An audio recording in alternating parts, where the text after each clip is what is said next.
की मत और महफूज कौमों से पूछो जो गुलामी की तारीख रातों में सफर करते करते थक गए हैं और जिनके अफराद आजादी की शमा रोशनी के लिए तरस रहे हैं। मौजूद सामीन, हम खुशकिस्मत है कि हम आजाद हैं। आजादी का परचम वक्त की बुलंदियों पर लहरा रहा है। तारीख शाहिद है कि नेमत जितनी अजीम होगी, इसको हासिल करने के लिए उतनी ही बड़ी कुर्बानी देनी पड़ेगी।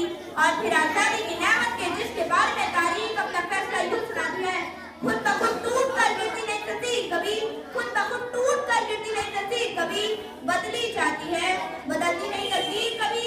मौजूद हाज़रीन, आजादी हिंद पर एक नजर डालती है, मैं अंदाजा हो जाता है कि अपने आजादी हिंदुस्तान के लिए हर किस्म की कुर्बानी